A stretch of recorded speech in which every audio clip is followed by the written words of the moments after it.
Very good morning friends, मैं हूं सौरभ श्रीवास्तव और बहुत बहुत स्वागत है आपका मेरे YouTube channel English classes with Saurabh sir में। दोस्तों, आपके सामने फिर से मैं प्रस्तुत हुआ हूं लेकर के वन वर्ड सब्स्टिट्यूशन की क्लास। वन वर्ड सब्स्टिट्यूशन, जो कि मैं बार बार आपसे कहता हूं कि ये इंग्लिश के क्लास 12th के बोर्ड एग्जाम के लिए इंपॉर्टेंट है, साथ ही साथ for competition it is very important, it is the most important topic. चलिए, कुछ सेंटेंसेस में लेकर आया हूँ वन वर्ड सब्स्टिट्यूशन के, और हम समझेंगे कि इन सेंटेंस के वन वर्ड सब्स्टिट्यूशन अर्थात सब्स्टिट्यूटिव वर्ड को कैसे पहचानते हैं, कैसे इन्हें हम याद करें और कैसे इन्हें समझ लें ताकि हम इसे भूल ना सकें। चलिए, लेट्स बिगिन द क्लास। तो चलिए, हमने आपके सामने सेंटेंसेस रखे हैं, कुल 11 सेंटेंस मैंने रखे हैं दोस्तों। सबसे पहला सेंटेंस हमारे पास है born after the death of its father. Born after the death of its father यानी पिता की मृत्यु के बाद जन्म लेने वाला। पिता की मृत्यु के बाद जन्म लेने वाला, ऐसे कुछ बच्चे होते हैं दोस्तों जो पिता की मृत्यु के बाद जन्म लेते हैं। ऐसे बच्चों को क्या कहा जाता है?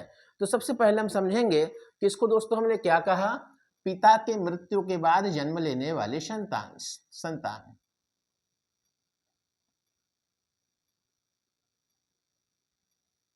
दोस्तों क्या कहा हमने? पिता की मृत्यु के बाद जन्म लेने वाला। अब ये हो गई समझने वाली बात। ये तो हमने हिंदी में आपको समझा दिया। जो हमारे पास सेंटेंस है उसे कहते हैं पिता की मृत्यु के बाद जन्म लेने वाला। अब इसे हम क्या कहें, याद कैसे करें? तो चलिए, इसको याद करने का मैं आपको ट्रिक बताता हूं। तो हमारे पास जो सेंटेंस है इसमें देख रहे हैं, हमारे पास लिखा हुआ है दोस्तों मृत्यु के बाद, पिता की मृत्यु के बाद। और बाद शब्द को दोस्तों इंग्लिश में कहा जाता है पोस्ट। क्या कहते हैं दोस्तों? पोस्ट कहते हैं। याद रखें, प्री मीन्स दोस्तों पहले होता है और पोस्ट मीन्स दोस्तों बाद होता है। प्री मीन्स पहले और पोस्ट मीन्स बाद। जैसे आपने सुना होगा पोस्टमार्टम। तो क्या होता है पोस्टमार्टम? मृत्यु के बाद शव का यानी बॉडी का किया जाने वाला ऑपरेशन जो होता है, उसकी जांच जो होती है, बॉडी की जो एग्जामिनेशन होती है, उसे हम पोस्टमार्टम कहते हैं। तो मार्टम मीन्स होता है दोस्तों बॉडी, यानी डेड बॉडी को मॉर्ट कहते हैं, और उसकी डेड बॉडी जो बाद में उसकी जांच की जाती है तो इस प्रक्रिया को पोस्टमार्टम कहते हैं। तो मैं समझाने की कोशिश कर रहा हूं दोस्तों कि अगर बाद शब्द आता है तो उसके लिए हम किस शब्द का इस्तेमाल करते हैं? पोस्ट। जैसा कि मैंने आपको रूट वर्ड की कुछ क्लासेस दी हैं, उन क्लासेस में भी मैंने बहुत सारे रूट वर्ड बताए हैं, उसी में से एक पोस्ट भी है। पोस्ट में दोस्तों क्या हुआ? बाद। अब बाद में जन्म लेने वाला कौन है? पिता की मृत्यु के बाद जन्म लेने वाला है, यानी जाहिर सी बात है हम बात इंसान की कर रहे हैं। अब इंसान में वो लड़की हो सकती है, लड़का हो सकता है, कुछ भी हो सकता है, तो हम इसे कहते हैं ह्यूमन। क्या कहते हैं दोस्तों? ह्यूमन। और ह्यूमन को जब जोड़ते हैं पोस्ट में तो दोस्तों ये बनता है ह्यूमस। क्या बनता है दोस्तों? ह्यूमस। और ऐसी संतान को दोस्तों क्या कहते हैं? पोस्थमस कहते हैं दोस्तों। पोस्ट और ह्यूमस को हमने जोड़ दिया, ह्यूमस बना है ह्यूमन से। ह्यूमन मीन्स मानव, मानव जिसने जन्म लिया है पिता की मृत्यु के बाद में। तो हमने कहा बाद यानी पोस्ट, और ह्यूमस मीन्स मानव। पोस्ट और ह्यूमस को जोड़ दिया दोस्तों, क्या बना? पोस्थमस। पोस्थमस मीन्स पिता की मृत्यु के बाद जन्म लेने वाली संतान। चलिए दोस्तों, नेक्स्ट सेंटेंस पर चलते हैं। हमारे पास अगला सेंटेंस है the practice of having more than one husband at the same time. The practice यानी प्रथा। प्रैक्टिस मीन्स दोस्तों रिवाज, प्रैक्टिस मीन्स दोस्तों होता है अभ्यास। तो यहाँ पे प्रैक्टिस मीन्स दोस्तों क्या है? प्रथा। तो प्रैक्टिस यानी प्रथा, और कैसी प्रथा है? हैविंग मोर यानी अधिक रखना। क्या अधिक रखना? वन हस्बैंड एक से अधिक पति, एक से अधिक पति को रखना। एट द सेम टाइम एक ही समय पर एक से अधिक पति होना, ये क्या कहलाता है? तो दोस्तों आपने द्रौपदी का नाम सुना होगा, जिनके 5 पति थे, यानी एक ही समय पर एक साथ उनके 5 पति थे। वो मैं एग्जाम्पल के लिए आपको समझा रहा हूं। तो एक महिला जिसके एक ही समय पर एक से अधिक पति हो, उसे क्या कहते हैं दोस्तों? ऐसी प्रथा को कहा जाता है दोस्तों बहुपति प्रथा। क्या कहते हैं दोस्तों? इसे कहेंगे हम बहुपति प्रथा।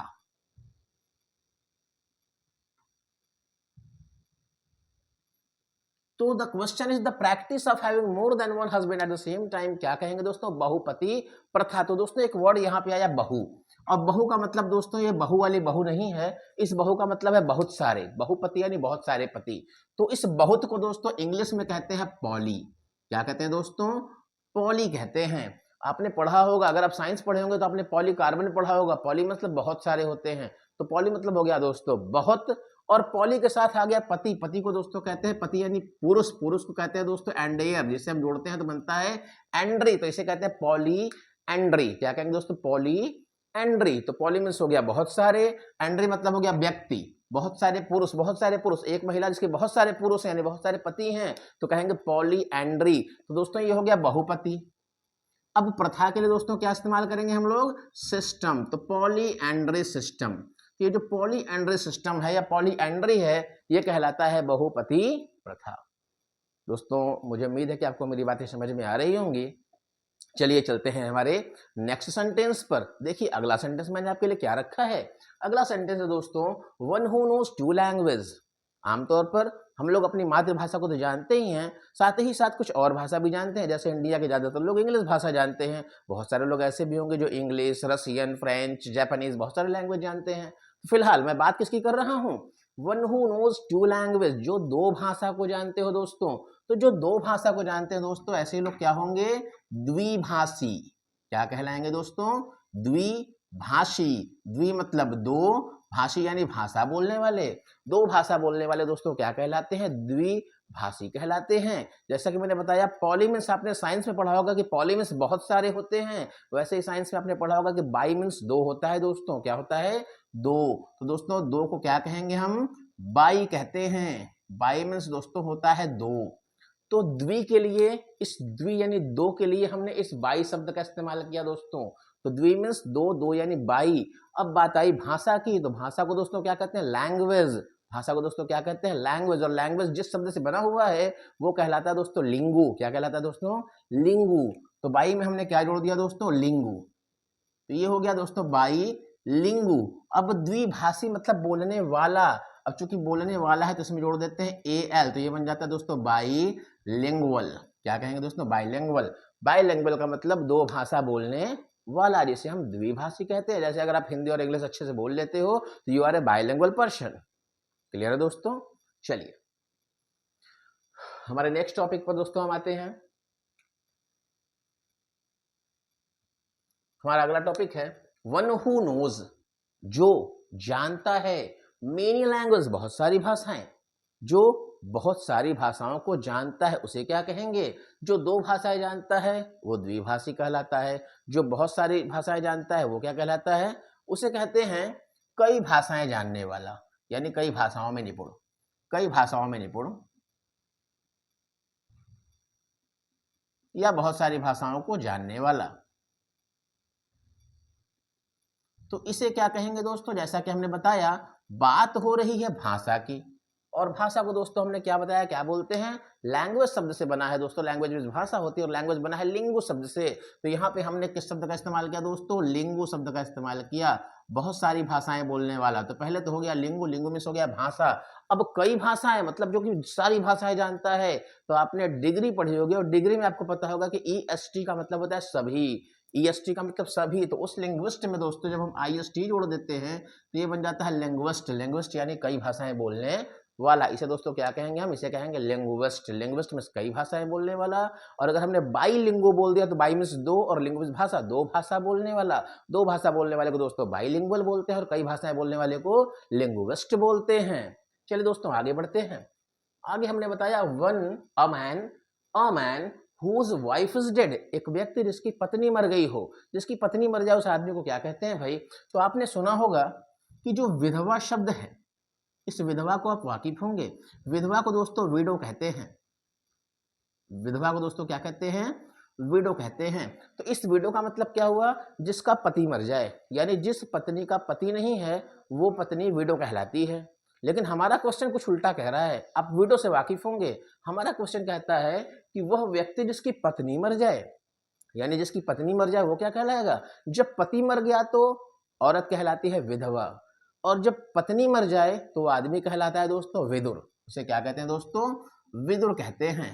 अब विदुर का मतलब जिसकी विधवा ना हो, मतलब जिसकी पत्नी ना हो। अब जैसा कि हमने पढ़ा पत्नी को क्या कहते हैं, पत्नी अगर पति मर जाए तो विडो कहलाती है, विधवा कहलाती है। और अगर यही पति हो जाए दोस्तों तो इसमें बस ER जोड़ देते हैं, ये बन जाता है विडोर। Widower means Vidur. दोस्तों क्या कहा हमने, इसे विडोर। विडोर मतलब विधवा करने वाला। मतलब विधवा करने वाला मतलब जो जिसके अब्सेंस में पत्नी विधवा हो सकती है वो विडोर कहलाता है, यानी विदुर कहलाता है। विदुर मतलब जिसकी पत्नी ना हो या मर गई हो। A man whose wife is dead is called विदुर। विदुर दिस और विडोर दोस्तों। ओके दोस्तों, चलिए नेक्स्ट सेंटेंस पर चलते हैं। One who lives on another, हमारे पास अगला क्वेश्चन है दोस्तों, one who lives on another. अब आपको पता होगा दोस्तों, लीव में होता है रहना, और रह कहाँ पर रहे हैं, अनदर किसी दूसरे पर, किसी दूसरे पर रह रहे हैं। अब वो जो किसी दूसरे पर रह रहा हो, अब किसी दूसरे पर रहना क्या होता है दोस्तों, दूसरे पर रहना होता है परजीवी। क्या कहलाएगा दोस्तों इसे, परजीवी। जो दूसरों पर रहता है वो परजीवी कहलाता है। अब ये परजीवी क्या है भाई, परजीवी का मतलब दोस्तों वो है जो किसी दूसरे से अपना भोजन प्राप्त करे। जैसे आपको पता होगा, हमारे सर में जो पाए जाते हैं वो हमसे अपना भोजन प्राप्त करते हैं। पेट में पाए जाने लगे चूहे, पेट में पाए जाने लगे कीड़े हमसे अपना भोजन प्राप्त करते हैं। तो उनको, वो अपने भोजन के लिए हम पर आश्रित हैं, वो अपना भोजन खुद नहीं बनाते, वो हमारे ही भोजन को खाते हैं, हमारे ही ऊपर रहते हैं और हम ही से भोजन ग्रहण कर लेते हैं। आपने देखा होगा कभी कभी अच्छे अच्छे वृक्षों पर, बड़े बड़े पेड़ों पर दूसरे पेड़ उग जाते हैं, और जो दूसरे पेड़ उग गए वो अपना भोजन नहीं बनाते, वो उस पेड़ों से ही अपना भोजन ले लेते हैं। तो ऐसे पौधे, ऐसे जानवर जो किसी दूसरे के शरीर पर रहकर उन्हीं से अपना भोजन प्राप्त कर, उन्हें दोस्तों परजीवी कहते हैं। परजीवी। अब परजीवी को कैसे समझा जाए दोस्तों, परजीवी मतलब क्या हुआ, दूसरों पर रहने वाला। परजीवी मतलब दोस्तों दूसरों पर रहने वाला, दूसरों से अपना भोजन प्राप्त करने वाला, वो परजीवी कहलाता है। चलिए अब दूसरों की बात की जाए तो दूसरों को दोस्तों इंग्लिश में कहा जाता है पर। इसे कहते हैं दोस्तों पर मतलब दूसरे। आप हिंदी में भी बोलते होंगे पर यानी पराये, पराये मतलब दूसरे, तो पर हो गया। अब जगह पर, दूसरों पर रह रहे हैं मतलब दूसरों की जगह पर रह रहे हैं, तो इसे कहते हैं दोस्तों पैरासाइट। इन्हें दोस्तों क्या कहते हैं, पैरासाइट, जिसमें पैरा मीन्स हो गया दूसरे, और साइट मतलब हो गया जगह। दूसरों की जगह पर रहने वाले जो जंतु होते हैं, पौधे होते हैं, जो दूसरों से अपना भोजन प्राप्त कर रहे हैं, वो दोस्तों क्या कहलाएंगे, पैरासाइट कहलाते हैं। पैरासाइट मीन्स परजीवी। चलिए दोस्तों अगले सेंटेंस पर चलते हैं। That can not be tamed. That जिसे, कैन नॉट बी टेम, टेम नहीं किया जा सकता। टेम मतलब दोस्तों पालना। जिसे टैम यानी पाला नहीं जा सकता, जिसे हम पाल नहीं सकते उसे क्या कहेंगे, जिसे आप टैम्ड नहीं कर सकते उसे आप कहेंगे जंगली। जिसे पाल ही नहीं सकते वो जंगली है, जंगली को नहीं पाला जाता दोस्तों। तो जिसे हम पाल नहीं सकते उसे क्या कहेंगे दोस्तों, उसे कहेंगे जंगली। और जो जंगली है, जंगली को दोस्तों हम क्या कहते हैं, जंगली इज कॉल्ड वाइल्ड। ये तो आप जानते ही होंगे दोस्तों। तो जिसे पाला नहीं जा सकता उसे हम क्या कहेंगे दोस्तों, वाइल्ड कहेंगे। इसमें आपको बहुत ज्यादा मेहनत करने की आवश्यकता नहीं, केवल समझने की आवश्यकता है कि जिसे हम पाल नहीं सकते वो जंगली है, और जंगली को वाइल्ड कहा जाता है। A place where clothes are kept, ऐसा स्थान। अ प्लेस एक ऐसा स्थान, वेयर जहां पर क्लॉथ्स कपड़ों को केप्ट रखा जाता है। कपड़ों को जहां रखा जाता है उस जगह को क्या कहते हैं दोस्तों, जहां कपड़ों को रखेंगे उस जगह को कहा जाता है कपड़े की अलमारी। क्या कहेंगे दोस्तों, कपड़े की अलमारी या कपड़े रखने का स्थान। अब कपड़े की अलमारी कह लीजिए या कपड़े का स्थान कह लीजिए। अब अगर बात की जाए, कपड़े की हम बात कर रहे हैं, और स्थान की, तो स्थान के लिए दोस्तों किसका इस्तेमाल करते हैं, वार्ड का। वार्ड मतलब स्थान, स्थान, किसी भी स्थान को वार्ड कह सकते हैं। वर्ड में सो गया दोस्तों स्थान, और वार्ड किसका है, कपड़ों का है। तो कपड़ों की बात की जाए दोस्तों, इसे कहते हैं रोब। ROB, रोब मीन्स कपड़े। याद रखें दोस्तों, वार्ड में से स्थान और रोब मीन्स कपड़े। कपड़ों के स्थान को हमने क्या कहा दोस्तों, वार्डरोब। यानी वार्डरोब वो स्थान है जहां कपड़े रखे जाते हैं, अर्थात कपड़े रखने की अलमारी को दोस्तों क्या कहेंगे, वार्डरोब्स कहते हैं। तो वार्डरोब यानी कपड़े रखने की अलमारी। चलिए नेक्स्ट पे देखते हैं दोस्तों। A battle or match in which neither party win. A battle एक लड़ाई, युद्ध, या मैच या कोई खेल, एक ऐसी लड़ाई या एक ऐसा खेल, इन विच जिसमें कि नाइदर पार्टी विन, कोई भी पार्टी जीतती ही नहीं है। ऐसा खेल जिसमें कोई पार्टी ना जीते, मतलब दोनों खेल रहे हैं लेकिन जीत कोई भी नहीं रहा है। जब कोई जीत नहीं रहा है तो निर्णय कैसे होगा भाई, ऐसे खेल को दोस्तों कहा जाता है अनिर्णित। अनिर्णित मतलब जिसका निर्णय न निकाला जा सके। जब दोनों खेल रहे हैं और दोनों बराबर खेल रहे हैं दोस्तों, कोई जीत ही नहीं रहा है, तो इसका मतलब उस खेल का निर्णय नहीं हो पाएगा। और जिसका निर्णय नहीं हो पाएगा दोस्तों, इसका मतलब खेल बराबरी का हो गया, और बराबरी के खेल को दोस्तों कहा जाता है ड्रॉन। क्या कहते हैं दोस्तों, ड्रॉन। यानी खेल क्या हो गया, मैच क्या हो गया दोस्तों, ड्रॉ हो गया। ड्रॉ का मतलब खेल बराबरी का हो गया, और बराबरी के खेल को अनिर्णित कहते हैं। अनिर्णित को इंग्लिश में दोस्तों ड्रॉन कहते हैं। ड्रॉन यानी अनिर्णित। अगला सेंटेंस दोस्तों, hand retain matter. Hand retain matter, hand means हाथ से, रिटन लिखा गया, मैटर मीन्स मामला, हाथ से लिखा गया मामला। अब जो चीज हाथ से लिखी गई है उसे क्या कहेंगे दोस्तों, उसे कहते हैं, अब किताबों के शब्दों में कहेंगे तो उसे कहते हैं पांडुलिपि। क्या कहते हैं दोस्तों, पांडुलिपि। आपके समझने के लिए हाथ से लिखा गया है दोस्तों, तो इसे हम कह सकते हैं हस्तलिपि। अब हाथ से लिखा गया है दोस्तों, तो क्या कह सकते हैं, इसे हम हस्तलिपि कह सकते हैं। तो हैंड रिटन मैटर जो हाथ से लिखा गया है वो हस्तलिपि। अब हस्तलिपि को याद कैसे किया जाए? हस्तलिपि मतलब अब जानवर तो हाथ से लिखेगा नहीं दोस्तों, तो कौन लिखेगा? अपने हाथ से लिखने वाला इंसान होगा, मानव होगा, मनुष्य होगा। तो मानव के लिए दोस्तों हमने इस्तेमाल किया मैन का। किसने लिखा दोस्तों? मैन ने लिखा। और मैन ने क्या लिखा? मैन ने जो लिखा उस लिखे गए को कहा जाता है स्क्रिप्ट। क्या कहा जाता है दोस्तों? स्क्रिप्ट। तो मैन में हमने जोड़ दिया स्क्रिप्ट, ये दोस्तों ये बन गया मैन्युस्क्रिप्ट। मैन्युस्क्रिप्ट का मतलब दोस्तों होता है पांडुलिपि या हस्तलिपि। हाथ से लिखे गए मैटर या हाथ से लिखे गए मैटर को पांडुलिपि या हस्तलिपि कहा जाता है। तो दोस्तों हैंड रिटन मैटर को हमने क्या कहा? मैन्युस्क्रिप्ट कहा। मैन्युस्क्रिप्ट में हस्तलिपि। चलिए दोस्तों नेक्स्ट हमारा सेंटेंस है वन हु, ऐसा व्यक्ति जो कि एब्सटेन करता हो। एब्सटेन करता हो मतलब जो रोकता हो, दूर रहता हो। किस चीज से दूर रहता हो? कंप्लीटली, पूरी तरह से। अल्कोहलिक लिकर, अल्कोहलिक लिकर मतलब शराब से, मादक चीजों से, नशीली चीजों से। जो नशीली चीजों से पूरी तरीके से दूर रहता हो दोस्तों से क्या कहेंगे? नशीली चीजों से दूर रहने वाला। दोस्तों क्या कहेंगे उसे? नशीली चीजों से दूर रहने वाला, मादक पदार्थों से दूर रहने वाला।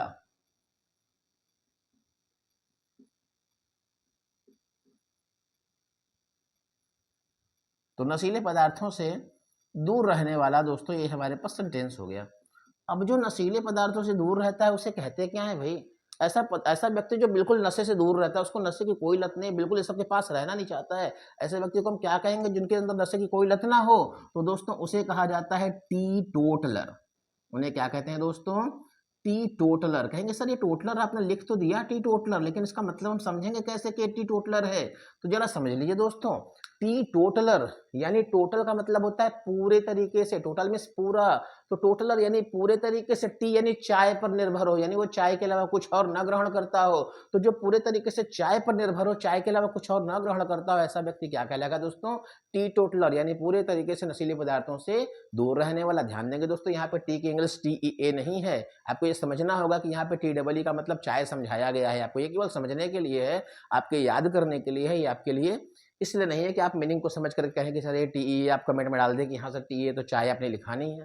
ये आपके समझने के लिए टी में चाय और टोटल मतलब पूरी तरीके से जो चाय पर आश्रित है, अर्थात इसके अलावा उसके पास कोई दूसरा नशा नहीं है। ऐसा व्यक्ति जो पूरी तरीके से नशीले पदार्थ से दूर रहने वाला है उसे हम टी टोटलर कहते हैं। तो दोस्तों ये 11 सेंटेंस हो गए आपके सामने जो कि हमने वन वर्ड सब्स्टिट्यूशन में आपको दिए हैं। उम्मीद है कि आपको ये चीज़ें समझ में आई होंगी। ये आपके कंपटीशन में, साथ ही साथ आपके बोर्ड के एग्जाम में बहुत ही इंपॉर्टेंट है और इनको आप समझें। और आपको मेरा चैनल पसंद आया हो तो इसे सब्सक्राइब करें अगर आपने ना किया हो तो। साथ ही साथ अगर आपको ये समझ में आया हो तो वीडियोस पूरी देखा करें। और हाँ, अगर आपने बेल आइकन नहीं दबाया है तो ज़रूर प्रेस कर लें ताकि आपको मेरी नोटिफिकेशन मिलती रहे, आप चीज़ों को समझ सकें। और हाँ, लाइक और शेयर कर मेरा मनोबल बढ़ाते रहें।